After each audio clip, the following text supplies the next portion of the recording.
llegamos al punto de mencionar a aquel que ha logrado todo por nosotros. Entonces, en el versículo 15, pérdida o ganancia, un nuevo estatus. En el versículo 16, una experiencia renovada, el reino de vida. En el versículo 17, el precursor cuya imagen portas ahora en el versículo 18, y eso nos trae el versículo 19.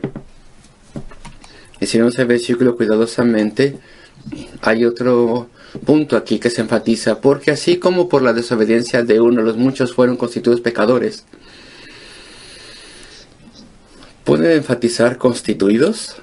Constituidos pecadores. Ese es el sentido del griego, constituidos. Se traduce muy bien al español, en esta instancia en específico. Así como por la desobediencia de un hombre los muchos fueron constituidos pecadores, así también por la obediencia de uno los muchos serán constituidos justos. Es un énfasis un poco diferente una vez más. Esto trata al respecto de la fuente de nuestra formación o nuestro poder. A través de uno muchos fueron constituidos pecadores, y por uno muchos fueron constituidos justos. El poder para esta transformación viene ya sea de Adán, una cosa terrible. Él cayó, y el poder de las cadenas cayeron sobre toda su descendencia. O Cristo, el de Cristo, el poder de Cristo que nos libera e imparte esa nueva naturaleza, imparte el poder y la vida espiritual mediante la cual vivimos y caminamos ante Dios. La ley, su ley está escrita ahora en nuestros corazones. Y saben ustedes lo que el apóstol Juan dice en 1 de Juan 3, versículo 9, donde dice que aquel que es nacido de Dios no puede pecar. ¿Qué quiere decir con esto? No puede pecar allí en 1 de Juan 3:9. Bueno, significa que no puede pecar a la ligera, o que no puede pecar sin que le importe, no puede pecar de forma tranquila, no puede planear pecar, porque él tiene una nueva naturaleza ahí dentro de él, porque él tiene una conciencia avivada. El poder del Espíritu lo ha hecho así, y cuando peca no le es fácil pecar, y hay consecuencias de ese pecado, y hay gran remordimiento. La conciencia nos habla, y no puede fácilmente planear pecar así, a sangre fría. Es difícil pecar. Ese es el tipo de cosa, el tipo de situación que implica el apóstol Juan cuando dice que el creyente no puede pecar. No quiere decir que literalmente no peca, porque en otra parte, en esa primera epístola de Juan dice muchas veces que pecamos. Y entonces lo que quiere decir es que no podemos pecar fácilmente, a la ligera, a sangre fría, y salirnos con la nuestra y ya está. Entonces dice que así que como por la transgresión de uno vino la condenación a todos los hombres, de la misma manera por la justicia de uno a todos vino los hombres la justicia. Y después en el 19, muchos serán constituidos justos. Cuando Él nos ve, cuando el Padre nos ve, si somos creyentes, Él ve la justicia de Cristo, y Él trata con nosotros como si jamás hubiésemos pecado, a menos que nos esté castigando o regañando para traernos de vuelta a la comunión. Pero Él escoge vernos entonces, a menos que sea el caso de que lo castigue, Él escoge vernos a través de Cristo. Esa es la justicia imputada de Cristo, acreditada. Dios nos ve como si hubiésemos vivido de forma honorable y perfecta ante Dios en santidad. Y después tenemos la justicia impartida de Cristo. De forma progresiva somos conformados a justicia a medida que avanzamos en la vida cristiana. Esto es imputado o acreditado, y también de forma progresiva es impartido esto a nosotros. Y después cuando morimos es completado. Una justicia completa, plena. Entonces justicia imputada, impartida y después completada, cuando somos limpiados de todo pecado y se nos hace santos por completo.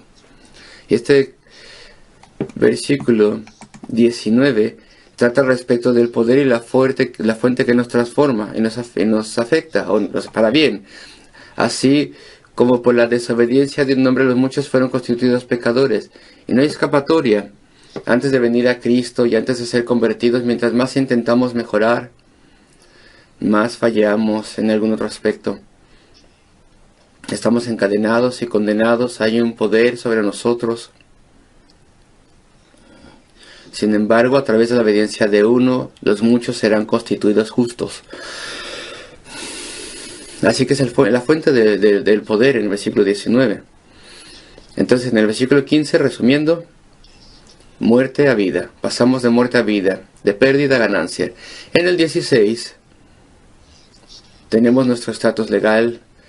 ¿Estábamos condenados antes o somos justificados después de la conversión? En el versículo 17, la experiencia del reino de la vida o la experiencia del reino de la muerte. En el versículo 18, aquí se habla de a quién reflejamos. Todavía reflejamos a Adán, descendemos de Adán o de Cristo, nuestro sustituto, nuestra cabeza, nuestra justicia.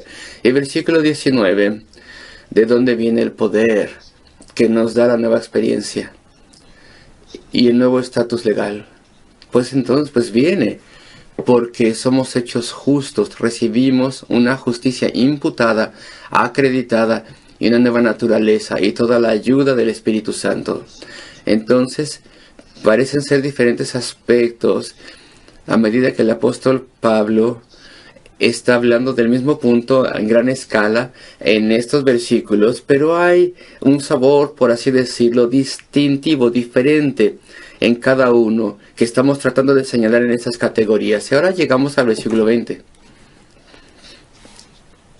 Y el tema se detiene por lo pronto y hay una aplicación en el versículo 21.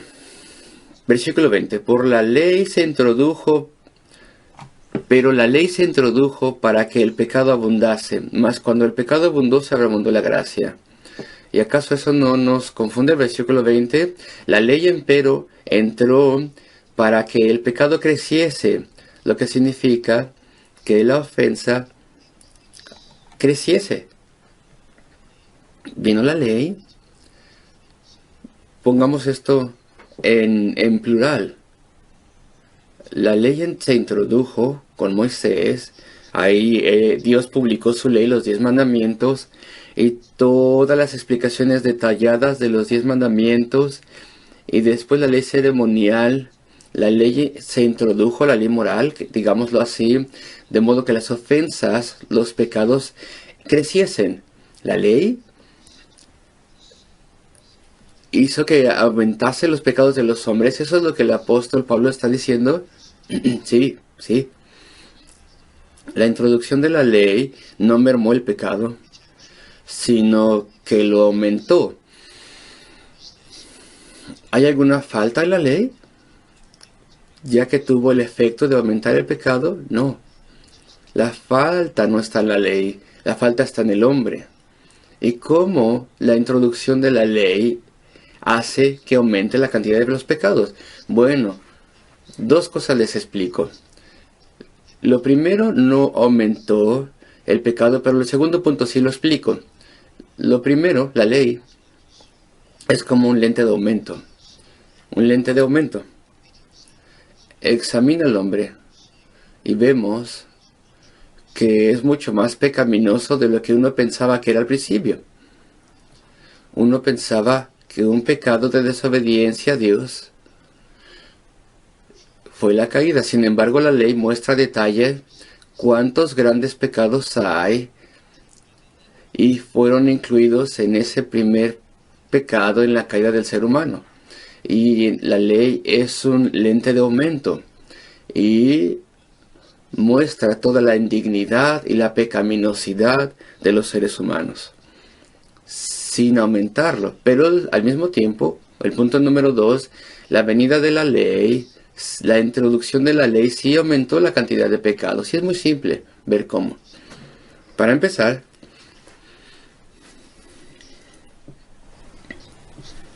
hizo que los hombres se hicieran justos ante sus propios ojos.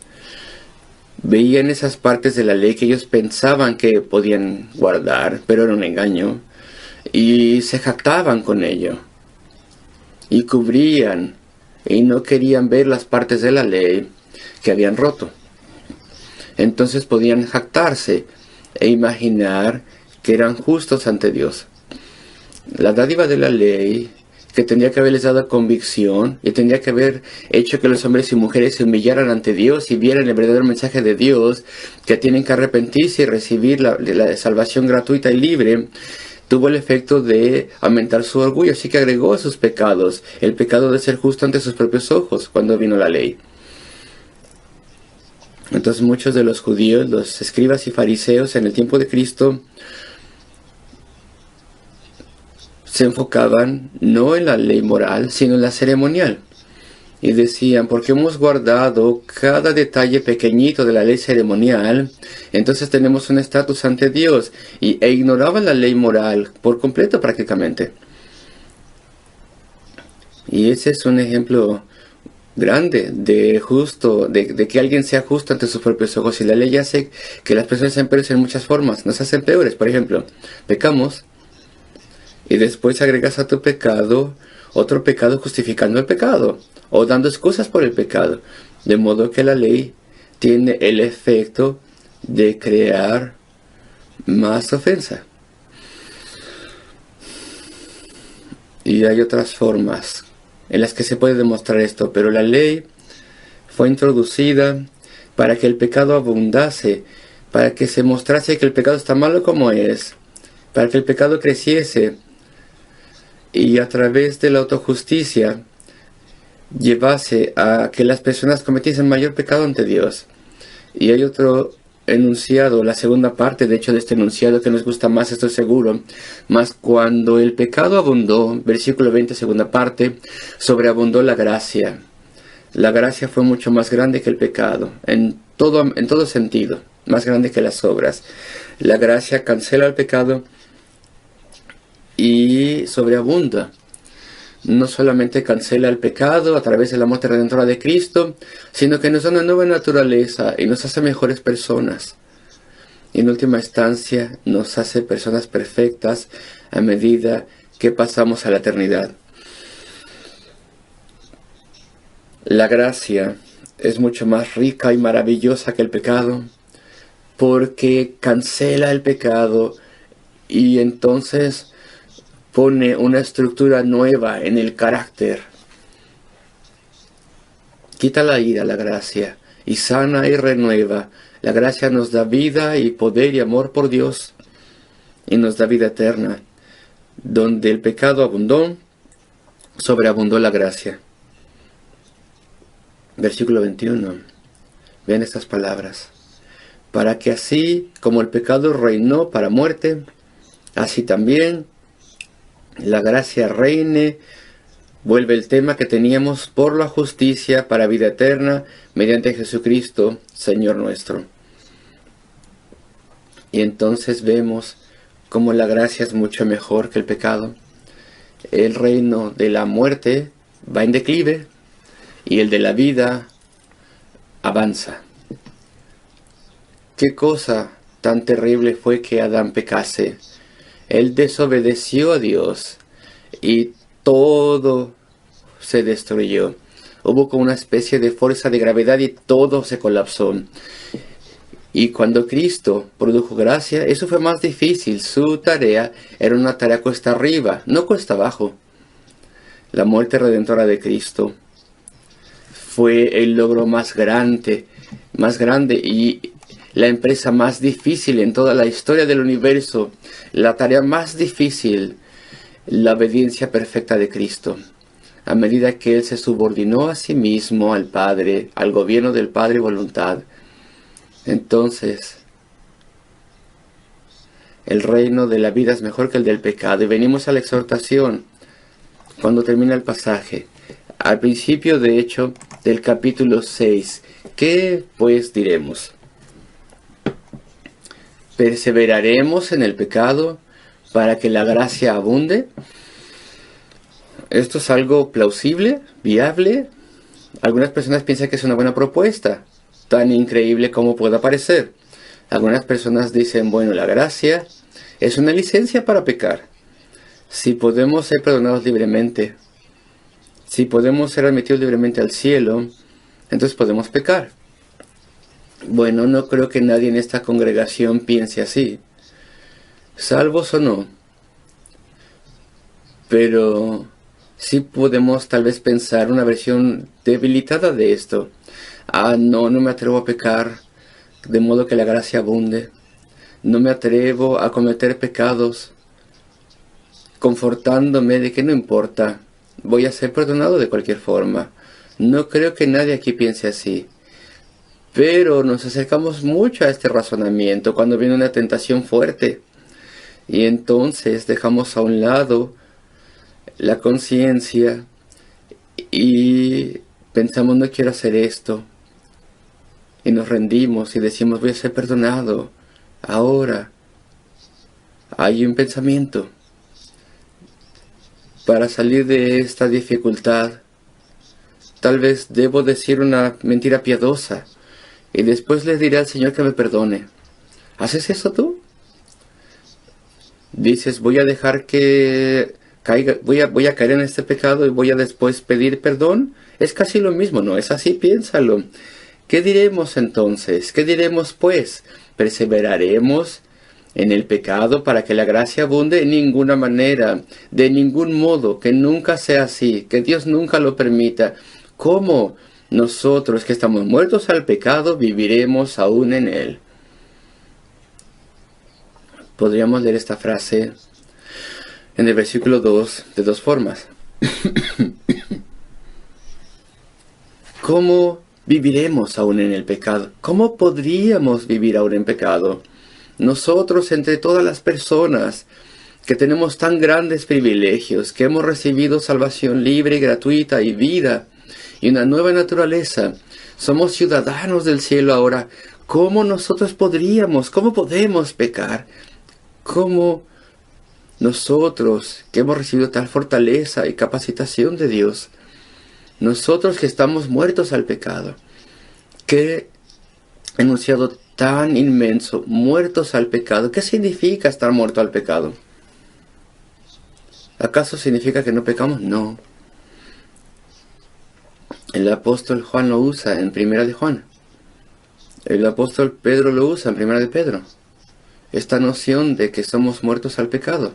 Estamos muertos al pecado. Que muertos al pecado significa que no pecamos, que estamos inmunes a toda tentación. De alguna forma anestesiados, de forma que no nos tocan las tentaciones y no nos seducen ni nos lastiman. No. Muertos al pecado se refiere a lo que pasó cuando dimos nuestra espalda al pecado y cuando Cristo nos salvó y nos cambió. Cuando dijimos rechazamos el mundo o le olvidamos el mundo y todos sus placeres pecaminosos y seducciones. Y venimos a Cristo y le abrazamos a Él. Y hicimos nuestros votos para con Él. En la conversión creímos que nuestros pecados fueron puestos en el Calvario. Tuvimos esa certeza de que cuando Cristo murió en la cruz del Calvario yo estaba ahí. O por lo menos mi culpabilidad estaba ahí. Y mi pecado estaba ahí. Y Cristo había puesto sobre sí mismo mi culpabilidad y mi pecado. Entonces, en efecto, yo estaba ahí. Mi vida antigua estaba ahí. Pero Él sufrió el castigo debido a ello. Entonces, la vida antigua murió. El hombre viejo murió con Cristo en la cruz del Calvario. Y debido a que Él pagó el castigo del pecado que yo tenía que haber tomado, Él tomó mi castigo, entonces Dios me considera muerto al pecado, que yo ya no tengo nada que ver con el pecado. ¿Cómo yo, que soy considerado justo ante Dios, que soy considerado sin pecado ante Dios, que Dios me considera justo, cómo yo, a la ligera, puedo caer de vuelta en pecado? Ese es el razonamiento aquí. Versículo 2, capítulo 6. En ninguna manera, que Dios no lo permita, porque los que hemos vuelto al pecado, ¿cómo viviremos aún en él? Y esta semana toda tentación, toda propuesta distintivamente mundana que enfrentes, acuérdate, como yo, que estoy muerto al pecado, ¿cómo puedo rendirme a esto? ¿Qué privilegio tengo yo de ser considerado muerto al pecado ante Dios y el cielo? ¿Qué pues diremos? Pablo siempre tiene una conclusión a cada razonamiento teológico que él tiene. Y estos versículos pertenecen al capítulo 5 en este respecto. ¿Qué pues diremos? ¿Perseveraremos en el pecado para que la gracia abunde? En ninguna manera, porque los que hemos muerto al pecado, ¿cómo viviremos aún en él? Bueno, entonces miramos el versículo 15 al 19 del capítulo 5, los 5 aspectos distintivos de lo que Adán, hizo a billones de personas. Aspectos distintivos de lo que Cristo hizo por billones de personas, su pueblo. Y ahí tenemos la gran exhortación y conclusión para nosotros, para que lo tomemos a pecho.